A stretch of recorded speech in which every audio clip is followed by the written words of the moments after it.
Tudo isto são temas que merecem o comentário de Francisco Proença de Carvalho e João Espanha, convidados desta noite do Closing Bell. Muito boa noite aos dois, obrigado por estarem aqui. João, começaria pela indicação do Primeiro-Ministro de que o déficit este ano fica nos 4,5%, aquilo que se esperava para o próximo ano, isto obviamente com o recurso a receitas extraordinárias. Ainda assim, dá que pensar relativamente às medidas que foram tomadas em 2011, ou essas medidas tinham que ser tomadas independentemente deste impacto, deste encaixe dos fundos de pensões? Este impacto é completamente extraordinário, aliás, é uma receita extraordinária. Portanto, eu diria que o inverso é que poderia ser verdadeiro, ou seja, as medidas tomadas não são mais do que suficientes, pelo contrário, revelaram-se insuficientes. Tanto assim que houve necessidade de recorrer a uma receita extraordinária para colmatar o gap que ainda faltava para se cumprir o objetivo de 5,9%. Que penso que era esse que era o que estava traçado para este ano. Portanto, eu diria que isto não devia ser anunciado pelo Governo como uma vitória ou como qualquer coisa de positivo, pelo contrário, parece-me bastante negativo, porque o que resulta daqui é que os objetivos traçados no memorando de entendimento com a Troika, apesar das medidas extraordinárias já de si, enfim, criadas e aplicadas pelo Governo, não foram suficientes para se atingir o objetivo. Daí a necessidade de recorrer aos fundos de pensões da banca para colmatar, como disse, essa diferença, e acabamos por ter um saldo mais positivo do que aquele que se antecipava. Não é bom, não é positivo. Mas devíamos estar a centrar-nos sobretudo no facto do déficit estar nos 8% sem estas receitas. Essa é que é a conclusão, e essa é que é a conclusão perigosa, e significa que o que se fez não foi suficiente e, além disso, queimou-se uma munição muito importante que, eventualmente, poderia salvar um objetivo mais ambicioso para o ano que vem. E importa também ter presente, aliás, penso que na peça isso foi referido, este tipo de receita extraordinária, que não é novo, este tipo de batota orçamental que este Governo acabou de fazer, já foi sendo feito no passado e creio que não apenas por governos do PSD e CDS. Mas isto representa, do ponto de vista da contabilidade nacional, uma receita, efetivamente, mas não deveria ser assim. Porque na prática isto significa que o Estado português vai assumir responsabilidades futuras que serão muito mais, dolorosas, muito mais vultuosas do que aquilo que neste momento está a encaixar. Ou seja, a receita que eventualmente o Governo virá a encaixar não poderá, muito provavelmente, não vir a ser suficiente para, mesmo capitalizando no futuro, poder vir a suportar os encargos futuros.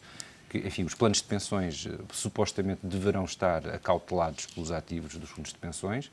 Tenho ideia que, em alguns bancos, isso não era verdade, que havia insuficiência dos ativos e que não havia, portanto, que os planos de pensões não estavam adequadamente cobertos, mas mesmo que estejam adequadamente cobertos, se entrarmos numa lógica de repartição e perdermos a lógica de capitalização, isto é mais dinheiro que vai para o sugadouro, que é distribuído pelos atuais pensionistas, e quando chegar a vez de pagar aos bancários, vamos ver se há dinheiro para lhes pagar.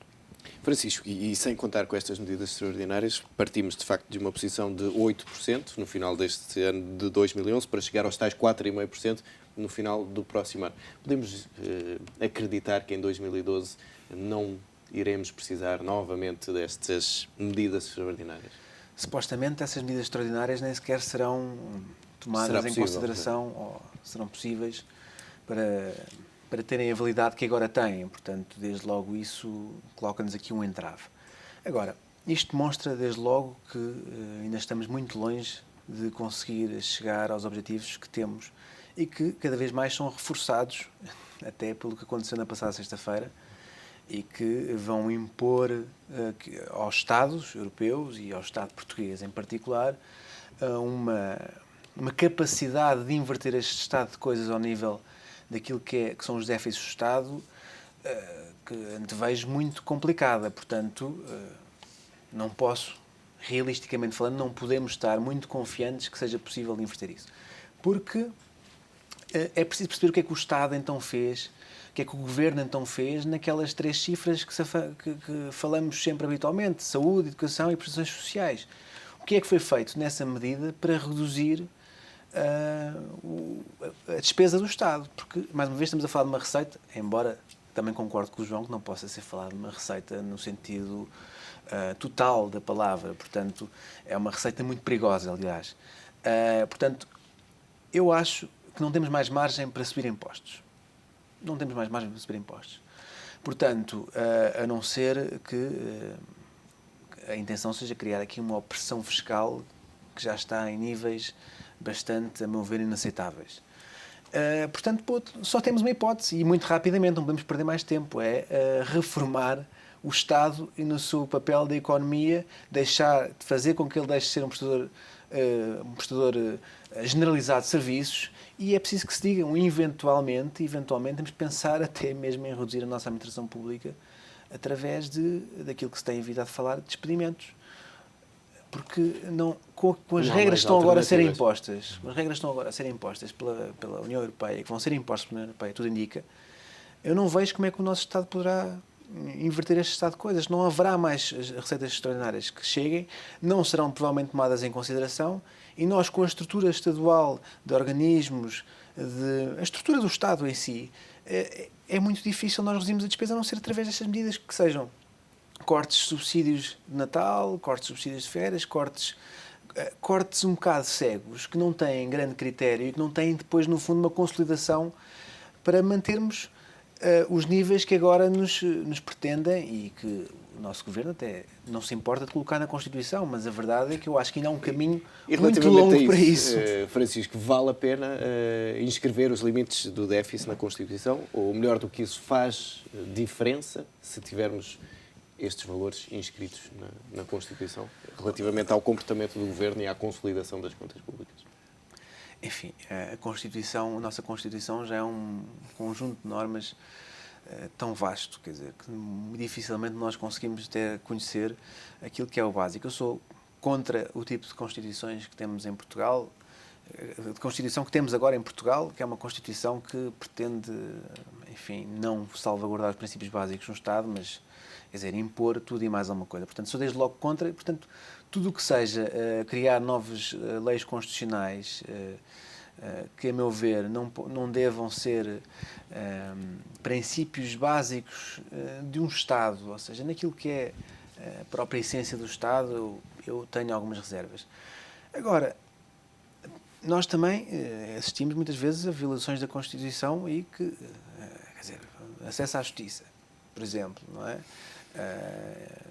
Direito, sei lá, à habitação, se calhar não existe assim nos termos em questão da Constituição. Portanto, isto poderá ser mais não quer dizer letra morta, mas mais uma regra suscetível de ser violada. E eu acho que, sinceramente, a questão dos déficits não deve ser uma questão vista em termos absolutos, porque continuo a achar que há momentos da história dos países, e embora o que se fala é que também nas regras europeias que se venham a impor existem essas exceções, mas eu não sei que exceções é que vão ser, a verdade é que esses déficits às vezes acabam por ser necessários, e nós não podemos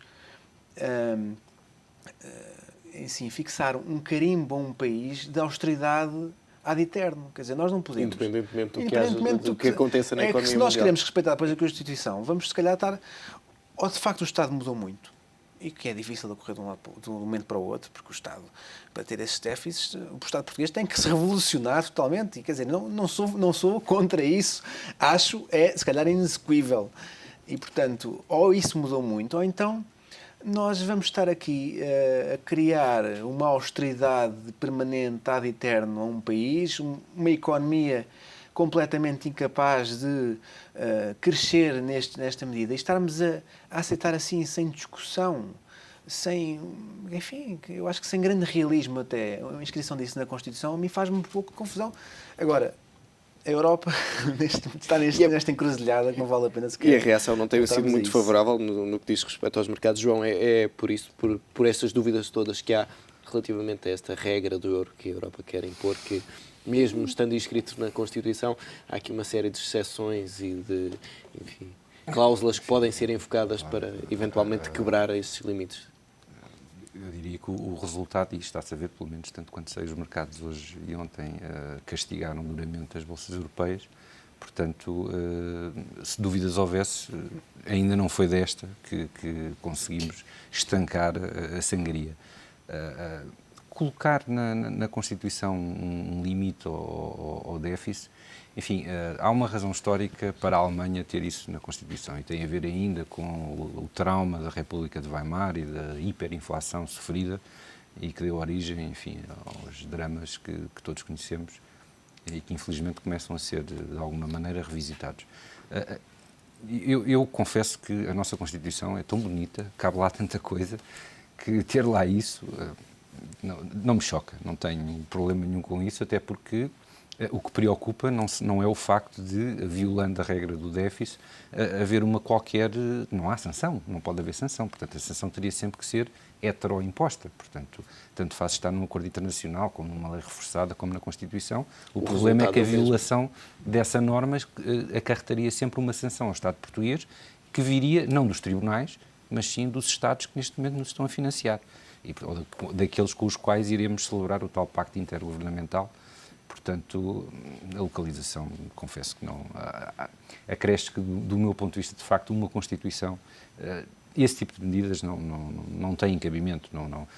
A Constituição deve, sobretudo, consagrar os direitos fundamentais e pouco mais do que isso. Mas isso, concordo um bocadinho com o Francisco, a nossa Constituição teve o seu momento histórico de criação, havia moda, nessa altura, no sentido de colocar uma série de direitos sociais, etc., etc., e pronto, é um documento interessante, importante, mas que, de facto, é usado e abusado de todas as maneiras efetivas. E, portanto, se lhe enxertarem também mais esta regra, não será por aí que haverá grande problema. Grande jogo. O problema está no facto de há aqui um simbolismo, quer se queira, quer não, e eu vejo isto... É o sinal da vontade dos países de cumprirem, de facto, estas... Ao contrário. A minha leitura peço desculpa, mas é diferente. É um sinal de subjugação à Alemanha. Isto é aquilo que a Alemanha exige aos demais Estados e, no fundo, diz assim, o que está a dizer é, agora, na prática, quer se queira, quer não, temos um Estado europeu a dizer a todos os outros Estados europeus que querem alinhar que quem manda na vossa Constituição sou eu. E, portanto, para provar que vocês fazem aquilo que eu quero, têm que colocar esta regra na Constituição. Isto é, com todo o respeito, enfim, sem querer ser... Enfim, os Estados não são pessoas por aí fora, mas isto é um bocadinho... é uma imposição que me choca. Quer dizer, a Constituição deve emanar, é a vontade coletiva de um povo e dos seus representantes, ou através dos seus representantes, não deve ser um repositório de vontades impostas por governantes estrangeiros. É certo que Portugal já alterou a sua Constituição por causa do Tratado de Maastricht, etc. Tudo isso admito perfeitamente. Esta norma, em concreto, porque resulta de uma exigência de um Estado-membro, custa-me a aceitar, sinceramente. A Europa está a entrar por caminhos perigosos, Francisco, com este tipo de imposições. Não, a Europa já está nos caminhos perigosos há muito tempo. A questão que se colocava agora e que se colocava sexta-feira e que, pelos vistos, ainda se coloca, era como sair desses caminhos perigosos. E, enfim, eu não estou com ninguém encontrou a solução. Exatamente, não estou com muita fé, porque eu já disse aqui, acho, no último programa que aqui estive, que a solução agora, desde logo, passa por ser muito mais urgente, não é? Para além de discutir tratado e discutir aquilo, pode-se ser uma mudança de paradigma do que tem sido a evolução da Europa. Podemos até concordar e discuti-la. Neste momento a solução é mais urgente, é a solução como fazer face ao problema da dívida de hoje, que todos os dias atravessa Portugal, ou melhor, neste momento já nós estamos intervencionados, mas pronto, o que vai a Itália, a Espanha, e como sairmos deste clima de austeridade total em que queremos implementar na Europa, não é? E que não houve uma medida que se visse, que pensasse, mas como é que vamos crescer economicamente, como é que vamos fazer com que estes países se possam desenvolver, como é que a alternativa tem que ser sempre o empobrecimento. Portugal, por exemplo, que ainda agora vimos, é o terceiro país mais pobre da zona euro. Quer dizer, nós dizermos que temos que empobrecer, quanto muito temos que ser mais equitativos, se calhar, não é?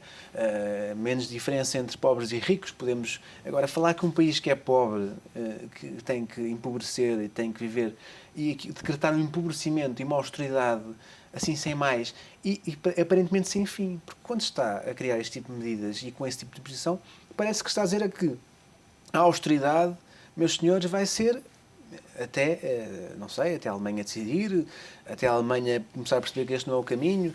E, portanto, a Europa, de facto, não deu os passos que eu esperava. Teve também ainda ao revés da posição do Reino Unido, que é uma posição que se compreende, não é? Quem conhece a história daquilo que tem sido as relações... Respeitável. Respeitável, desde logo, democraticamente respeitável. Eu acho que tem um lado bom e um lado mau, não é? Por um lado, a Inglaterra às vezes pretende ter uma Europa à la carte, não é? Uma Europa que seja aquilo que são os interesses. o que são os interesses do próprio país, mas é verdade. E acaba por ser um bocado o que a Alemanha está a fazer. E o problema da Europa, se calhar, é precisamente este tipo de comportamento que está a existir, que não deixa de ser compreensível, mas a verdade é que a Alemanha e a França deixaram de fora o Reino Unido. E a verdade é que a tradição democrática naquela ilha lá de cima é muito mais intensa e superior àquela que se calhar existe aqui. E, portanto, o que fez o Primeiro-Ministro foi precisamente respeitar aquilo que é a sua tradição parlamentar e não se deixar subjugar. E pode, se calhar, embora corra os seus riscos, eu acho que é preciso que consigam construir aqui uma justa medida para não deixar... A Europa é muito importante, não deixa de ser importante para o Reino Unido, como centro financeiro, desde logo, apesar de não ter o euro. E, portanto, eles têm que arranjar aqui uma solução diplomática qualquer que permita manter essa boa relação. Mas, por outro lado, é respeitar a sua tradição parlamentar. É não se deixar subjugar aquilo que é a sua tradição parlamentar, a sua tradição democrática, àquilo que é imposto por uma Europa. Porque isso não seria aceite por quem os elege. Portanto, nesse aspecto, foi exemplar a atuação. Do ponto de vista daquilo que é a Europa e daquilo que deve ser um comportamento do Reino Unido na Europa. Enfim, eu acho que pode eventualmente ser criticável porque temos que, se todos puxarem só para o seu lado, que é o que tem acontecido muito, nomeadamente naqueles que são os mais poderosos, porque nós não puxamos para lado nenhum, como se está a ver, deixamos de puxar para qualquer lado e somos puxados independentemente, quer dizer, não dizemos nada sequer. Portanto, é o que está à vista. A verdade é que a Europa não funcionará se todos funcionarmos assim, portanto... É mais uma preocupação. E deixem-me passar para outro tema. Estamos na reta final da negociação para a privatização da EDP. João, quando se tem concorrentes de China, Brasil e Alemanha, acaba por ser aqui tanto uma escolha financeira como uma escolha diplomática para o governo português? Eu penso que a senhora Merkel já falou com o Dr. Passos Coelho, não foi?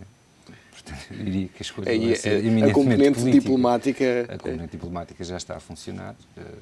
Do que se tem lido, há interesse em contratar com a China na medida em que oferecem financiamentos e etc. Vai para lá da compra desta participação. Pessoalmente, repugna-me um pouco negociar com Estados que se afirmam socialistas, mas que acabam por ser capitalistas, totalitários, enfim. Além de que a China é do outro lado do mundo, não sei exatamente que tipo de interesses é que viriam defender aqui em Portugal. É verdade que o Brasil é o nosso país irmão, um mercado importante, onde temos tanta coisa para fazer, poderia ser uma alternativa interessante, mas se calhar no fim do dia, e endividados como estamos, e para não utilizar expressões mais vernáculas, provavelmente será, se calhar, a vontade de Frau Merkel que vai... Depois de escrever o limite na Constituição? Pois, provavelmente, não sei.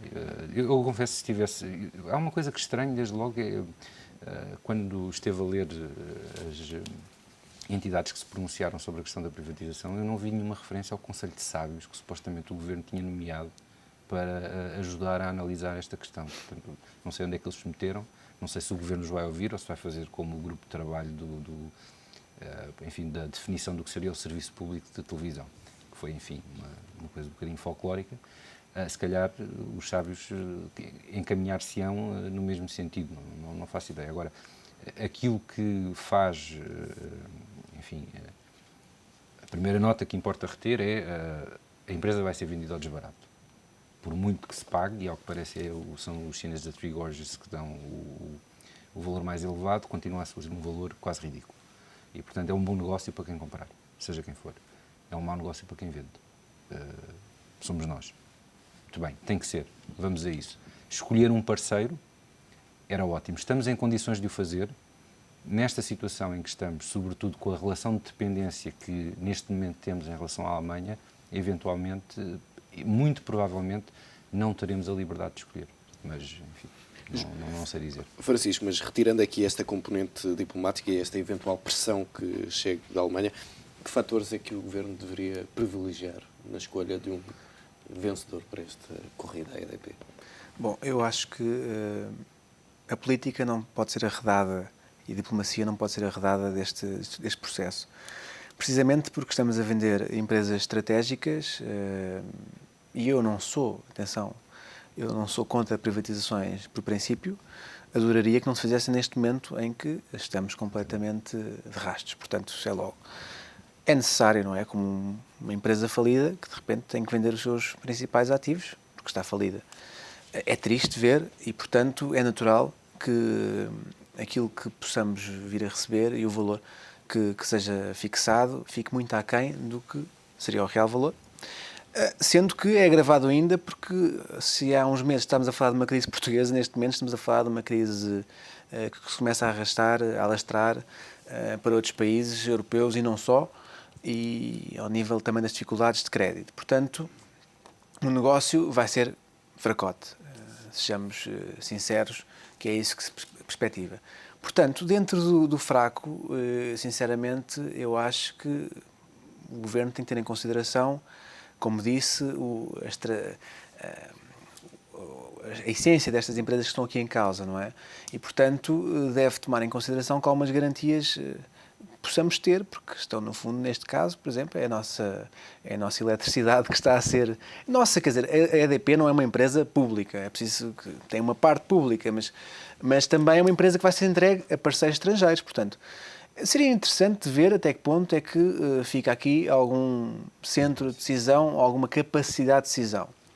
É interessante perceber como é que poderão depois a questões dos preços e aquilo que é a fatura de eletricidade para os portugueses. É interessante perceber também depois quais é que são as perspectivas destas empresas a nível dos postos de trabalho, por exemplo, também. Porque esta perspectiva liberal que é bonita e que eu muitas vezes a tenho, de que, enfim, os mercados decidirão e que nós vamos... É bom que entre investimento estrangeiro. Enfim, isto é investimento estrangeiro, isto é um investimento estrangeiro, mas que não tenhamos ilusão que vai de algum lado criar uma especial riqueza, criar postos de trabalho, criar algum investimento palpável para uma compra de uma participação relevante numa empresa importante. Portanto, eu acho que... E temos que ver até que ponto, por que não dizer, é que nos identificamos com um pouco a cultura empresarial de quem vai adquirir isso.